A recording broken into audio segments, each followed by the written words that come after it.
Okay, so for those just signing on, Christie is an award-winning advisor, speaker, author of the book Begin Boldly: How Women Can Reimagine Risk, Embrace Uncertainty, and Launch a Brilliant Career, which we'll be talking about today.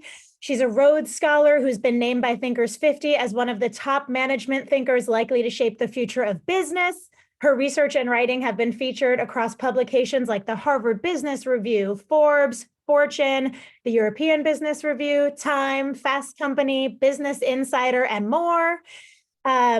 She has spoken worldwide to organizations that include the World Economic Forum, Harvard Business School, University of Oxford, and the Global Women's Forum for the Economy and Society. Her corporate clients include Bacardi, Deloitte, PwC, HSBC, and more. And she currently serves on the Women's Leadership Board of the Women and Public Policy Program at Harvard Kennedy School. Christie, I am so excited that you are with us today. Welcome.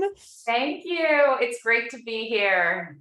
So much of what we talk about at Jane is honoring the work of women and how undervalued our time is and how much space we hold for other folks and obligations in our lives. And so just want to recognize that being here with us is no small feat, and it is an honor. And I'm also very excited because I just ate this book right up. I just couldn't put it down, read it, kept reading it. And so I would love to sort of take it all the way back to the beginning to get the conversation started and just hear a little bit about the incredible journey that led you to this book, and the work that you do right now. Yeah, it's been a long journey. So first of all, thank you so much. And thank you to the Jane Club for having me. It's just an honor to be here. And it's really, really amazing when I get to come into organizations and networks and communities that are so aligned with my work and my mission and the focus on women and empowering and equipping women. So I am absolutely thrilled to be here. So what I wanted to share, I guess, from the beginning is like, I've cared really about gender and women's issues for as long as I can remember. Like, I distinctly remember at around the age of 11, my drama teacher, pulling me aside and saying, would you like to try out for our public speaking team and debate team? And I said, sure. And she said, go home and prepare a 3-minute speech, right? And so the next day, everyone comes in and they talk about their vacation, their favorite extracurricular sport, their favorite ice cream, right? We're 11. And I had gone home, knocked on the rectory door of my Catholic church and interviewed my priest about why women couldn't be priests in the Catholic church, and ended up giving this like big debate at 11 on why I thought we should be able to be. So that's like my first memory of really caring about this. But I went on to go to eventually Brown University, and I did a lot of work on gender, sexuality, race, inclusion. And then you mentioned the Rhodes Scholar, and I was one of the first Rhodes Scholars to go to Oxford and study women's studies, which at the time was like, people were like, oh, she should be doing law or medicine. So no, that's absolutely fine. That's the technical world we live in. I'm like, why does my phone do that to me? It's all good. And so it really, for me, what I say was like, at the time, a lot of people when I was at Oxford were expecting me to do law. And this seems something like, why would you do this? And what are you going to do with women's studies? And I wrote this article recently. It was just a little post about, I was always questioned, but now the state of the world where we are, like, I no longer have to qualify it. It's no longer questioned.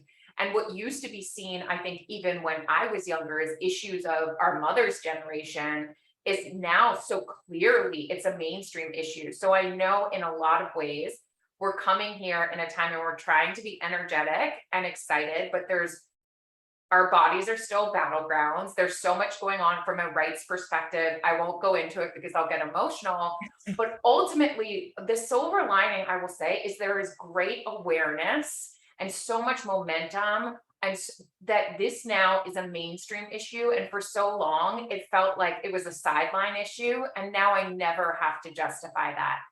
And why begin boldly? I mean, I really felt like women aspire to take risks, but have a hard time translating those aspirations into actions. So this whole book is about closing that gap. I love that. And like, something else to unpack for us offline is like, I also was a women's studies major, and my journey to feminism definitely began with the conversation I had with my mom, where I was like, well, I want to be Pope when I grow up. And she was like, so some things I have to let you know. So I love it. I love it. And you know, your own journey, you write in the book, includes, you said, playing it safe rather than playing it smart. And I'm curious, you know, when we talk about risk and, you know, having a bold career and these sorts of things, what exactly is playing it safe? How might some of us here be playing it safe in ways we don't even realize are self-limiting, you know, because you talked too about how the advice we receive is sort of to play it safe. And so what does playing it safe really mean for you as something we should not aspire to be doing? Yeah, but you hit the nail on the head, which is sometimes it's unintentional. We don't even realize we're playing it safe. We don't even realize that we're shrinking, or holding less space. So one example of playing it safe is believing the narrative that we just need to keep our heads down and get the work done, and our work will eventually be recognized. Like, studies and research have shown that is not true. Like, you have to advocate for yourself and build a community like Jane, where you've got other advocates and people elevating you as well. Like, that is one thing. The other thing is, the way that our brain works, we're more likely to think about what is the worst case scenario outcome of making a bold move versus the best case scenario outcome. And so it's almost like our own bias. Like, I don't know, it almost removes us from risk as much as possible. And so we almost have to counteract those things and really say, like, well, what is the best thing that could happen? What is the opportunity in front of me? Because we often limit ourselves before we even start. The other thing I see in terms of playing it safe is we aspire to do things, but we don't know how. And rather than figuring out how or finding something actionable, we just kind of get overwhelmed and give up. And that's another piece. The last thing I'll share is, like, women, we fall into what I call, and I talk about this a little bit in the book, I definitely did at certain times in my career, analysis paralysis, where we think that before we make a bold move, before we take on a risk, we need to analyze every single pro and con and look at all of that. When really, we should probably err on the side of action and then analyze, rather than analyze, then act. And the great researcher and professor at INSEAD, Herminia Ibarra, talks a lot about that. And I talk about it in my book, like taking a process and of experimentation in our lives. So we're constantly, and you'll know this from reading it, like risking, assessing rewards, what we've learned, refining our approaches, and repeating. Definitely. And, you know, I think what was interesting too was I see people in the chat saying, you know, this is the story of my life. I too felt called out by all of this, because I'm like, that's me. Like, how many times have I been like, well, you know, one day I'll be ready to do this. And when I feel ready, that's when I'll do it. And, you know, of course, those moments they never come. That's a moving goalpost that never happens. And, you know, I found it interesting how you talked about this idea of risk being defined in this male dominated masculine way, and the fact that women are sort of, they see themselves as risk averse because what they think of as risks are like huge sort of blow up your life, big major change things, but also that we tend to see risk as something that could turn us into failures because, you know, of the way that we view ourselves. And so I'm curious, you know, what are some of those different levels of risk? Like, when you talk about risk, what are some of the examples that you would offer to folks of, like, actually, this was a risk, or this is a risk you could take tomorrow? And, you know, how do you reframe risk to be that strategic risk that you talk about in the book? So first of all, I want to say that existing as a woman in the world today that we're in is a risk in and of itself. So any of us that are not defining ourselves as risk takers, I would actually say that, given our gender and the current state of play, like, it is definitely something that we have to take on every day in ways we don't even realize. So anyway, separate and apart from that, so what I talk a little bit about in the book is that we traditionally think of risk as something that needs to be managed or mitigated or minimized, or, you know, we try to steer clear of it. But I want us to reimagine risk as taking bold moves. And that could be in so many ways. It's not just in finance or entrepreneurship. It can be embedded in organizations. It could be, are you taking on stretch roles? Are you putting yourself up for high value, high visibility assignments? Are you having faith in your capability to take on something new and figure it out irrespective of the outcome?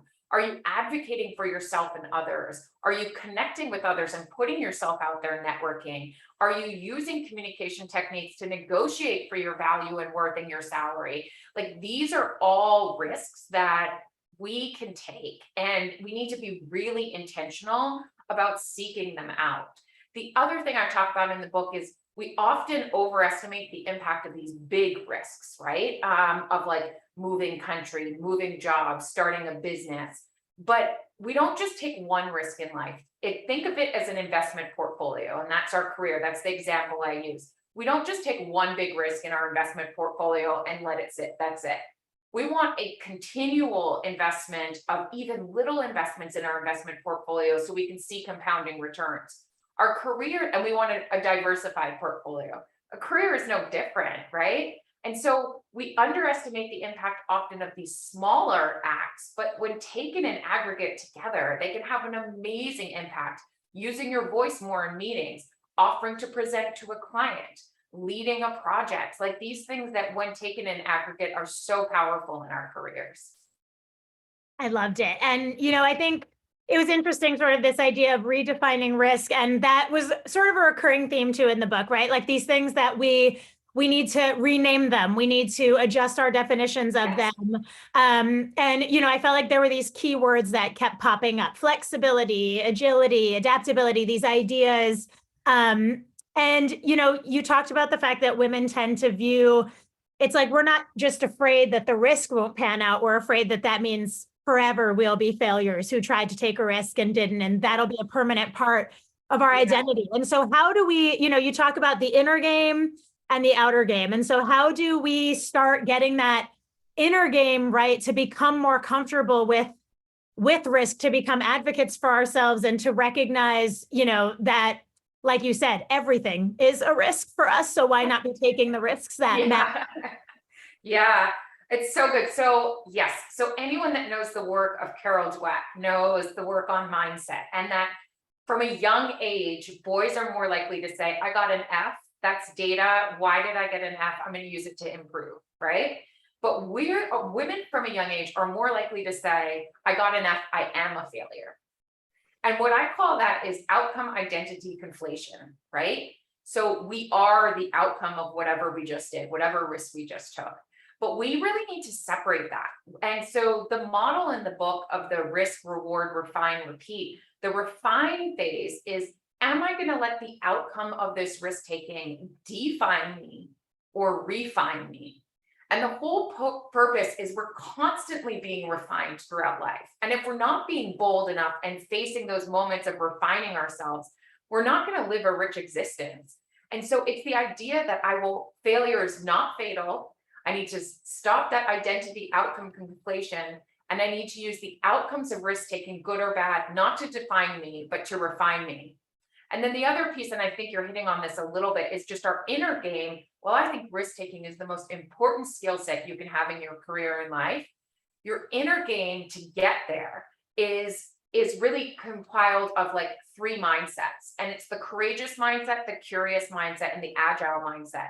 And it is really curiosity, courage, and agility that will fuel your risk taking ability. Well, and that's perfect lead in. I'm like, that was something that I wanted to ask you about next, was this, your assertion that we think what we need to take risks and to level up and to do what we want to do is confidence. That what we actually need to do is be courageous, and that courage can sort of fuel our confidence too. And so can you sort of speak a little bit to how we cultivate courage in our careers and sort of in ourselves? Yes. And I also just wanted to say to this group, like, this for me has been one of the most powerful concepts with people I work with, is that to date, I believe we put so much focus on confidence and not enough on courage.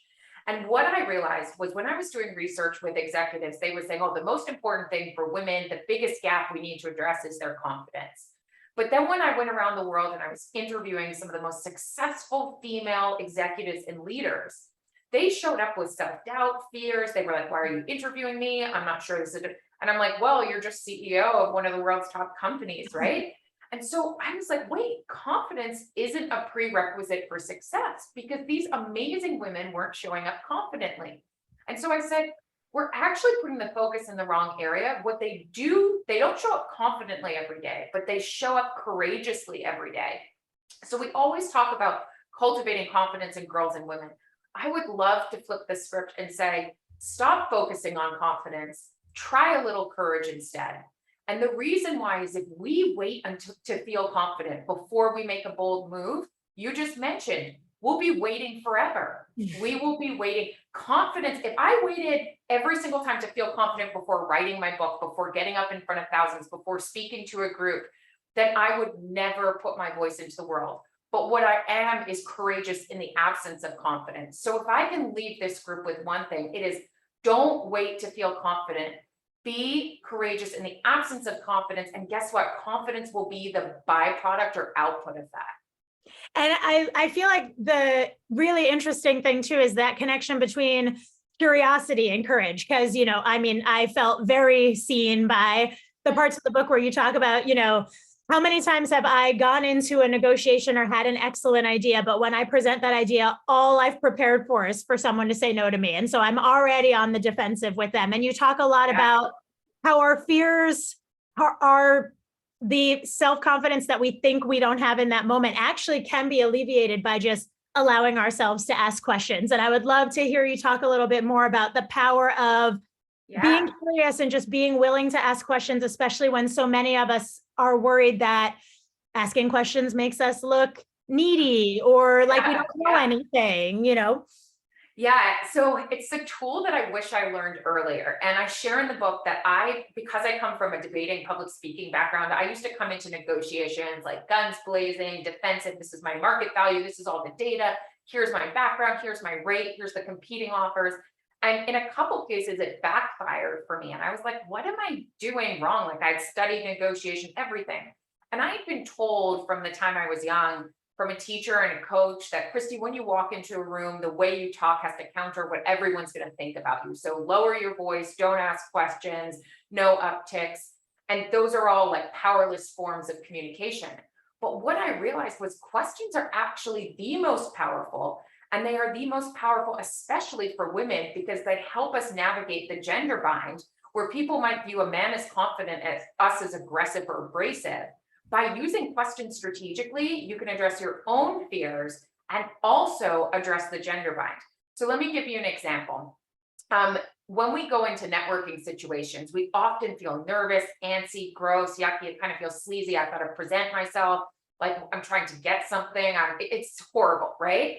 But if you simply flip it and say, instead of focusing on what I want to say, preparing my elevator pitch, why don't I focus on what I want to ask, what I want to learn? What are the things that I want to know more about? The minute you change that and you focus on questions, you alleviate feelings of nerves around networking and you'll have more meaningful discussions. You'll also be more likable and have a chance of a further conversation. Numerous research studies have done this. Those that ask more questions and follow-up questions, more likable, more chances of follow-up connections, all of that. So that's one really powerful tool. In negotiations, though, it's the same thing. If you come in and use questions and say, look, I've got some ideas. My intent is I'd love to stay with this company. I love the work. I'm feeling undervalued. I was thinking about this. I was really looking for a package that more accurately reflects this. I was wondering if we could try it this way. There's two options. Maybe we could try this or this in terms of structuring my time and my pay. Do you have any other ideas? What are your thoughts on the best options? Suddenly, you've used optionality and questions to really bring down the guard of the other person, get them engaged, and be more persuasive. And numerous studies, you probably have heard of Adam Grant out of Wharton.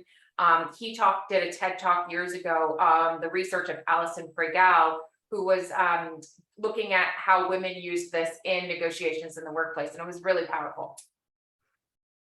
It really is. And I mean, it's like a total, I see like mind blown emojis in the chat. That's exactly how it feels. It's like, oh, okay. Like instead of having all the answers, I'm allowed to have questions. It just feels like a whole new world has been opened up to me. And something that I also really loved about the book is that you share these sort of case studies and stories in which progress is not linear and people are fumbling, stumbling, making mistakes, misrepresenting themselves, taking like months off, having to sort of retreat before re-entering and trying again.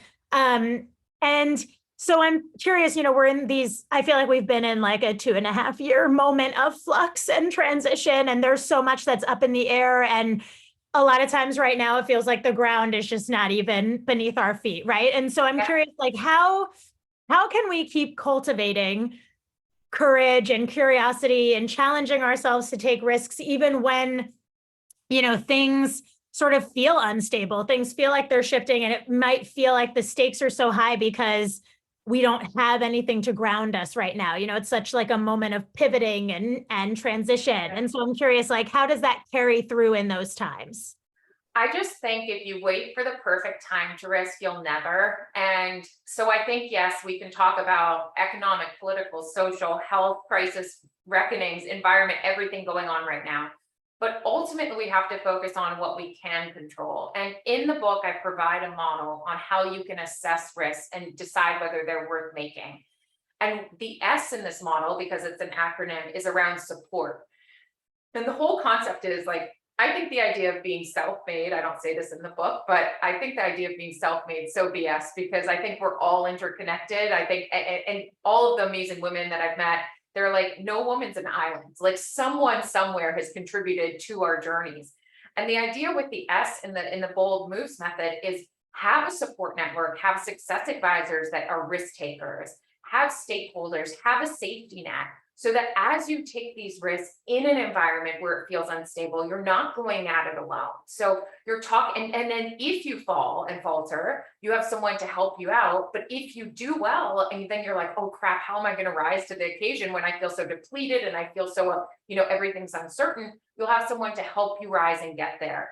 So it's really about doing that. And I also encourage you not to overinflate the idea of like, I need to take some bold, huge move, like I said. Like, think about what you can do each and every day to be a little bit bolder and a little bit braver. And it could be outside of your career. It could be like, oh, I'm going to take up something I've always been wanting to my whole life, but I've never invested in it because I was scared to do something new that I know I'm probably going to be pretty crap at. So there's so many different ways you can. I love that. And, I was totally, as sort of a closing question, because I know we're coming up on time, I wanted to talk to you about this, the S for support.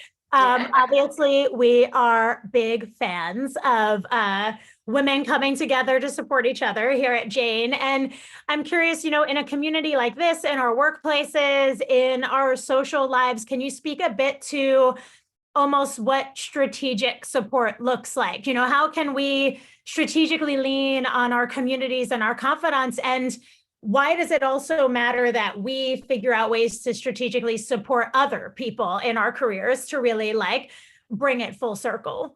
Yeah, so there's a whole chapter in the book on courageous advocacy because I'm so passionate about this. And I just think that we need to create a movement of supporting each other. And there's such tactical little things you can do. So I'm just going to give you a couple examples. Like one is you can support women in risk taking, right? That's obvious. I could say that.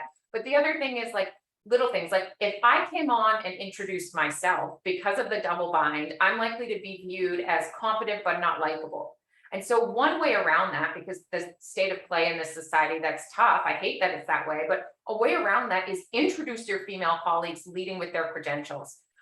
Other people should be tooting your horn. That will help you navigate that, right? Another way is amplification. The women in the Obama administration actually did this. Like, let's say Joe makes a comment in a meeting and it's actually just repeating what Carmen already said. And everyone's like, Joe, that's a great idea. You could say, actually, I think that's what Carmen was getting at. Could we go back? Or when someone gets interrupted, which we know happens all the time, being like, I'd actually like to hear the end of that, or building upon what Carmen just said, so we can amplify the voices of other women. And there's so many other tips and tricks that are so simple: introductions, amplification, making sure women are getting actionable feedback, and encouraging them to be bold and brave, Like just this book is not a book. I didn't write it to be, I wrote it to be a toolkit. I wrote it to be a method where you take it like a curriculum and you go out there, use it in your workplaces, have a book club, read a chapter a month, do the exercises at the end, and create a risk, reward, refine, repeat ritual so it becomes part of your culture. For sure. And, on that closing note, when it comes to these tools, these methods, these are the stuff in this book is stuff that you've been refining yourself with your own clients and the work that you do. And so I'm curious if you can tell us just, some stories about ways that beginning to build bold careers has really shifted people's lives in other ways, right? How does it reverberate out when we all start to take more risks in our careers, advocate for ourselves, advocate for each other? What are some of the sort of larger transformations that you see in your clients? So there are the personal transformations and it transforms them in and out of work. I just have seen people that used to come in small, fearful, I can't move jobs because of this and this, coming up with the, all relevant things, suddenly step into their best and brightest selves. And it's not that failure doesn't still happen. It's not like they get to an end point, but they know they have the tools to always figure it out, irrespective of outcome, which is so powerful. They're willing to take a chance on themselves. And then societally, this is one thing I wanted to say. When we are bold and make bold moves, we should be sharing those. We should be making those visible. We should be sharing them online in this community. You can tag me online and say, begin bold, you can whatever. And you know why? Is because studies show aspiration is directly linked to visibility. And that means you cannot be what you cannot see. So the more that we make bold moves and bold women visible, the more we're going to inspire so many other women to understand that they can do the same. And so that's one thing I'd say is continue to share that and continue to build a community of boldness so it has that ripple effect of actually telling them you cannot be what you cannot see, but you can see this and you can be this, you can be bolder. Thank you so much, Christie. I'm like, what a mic drop. And to the folks tuning in, I am dropping a link in the chat right now to this book that I know everyone wants to run out and buy immediately. Begin Boldly. I'm like, it's always hard. There we go. Trying to get the full thing in there. Begin Boldly, How Women Can Reimagine Risk, Embrace Uncertainty, and Launch a Brilliant Career. Thank you so much, Christie, for being with us here today. Thank you. Thank you for the rapid fire, engaging, interesting conversation. And I've been reading all the comments. Thank you all for your engagement and support. I'm so appreciative. You can find me on LinkedIn or Instagram or other platforms, and I'd love to connect. Thank you.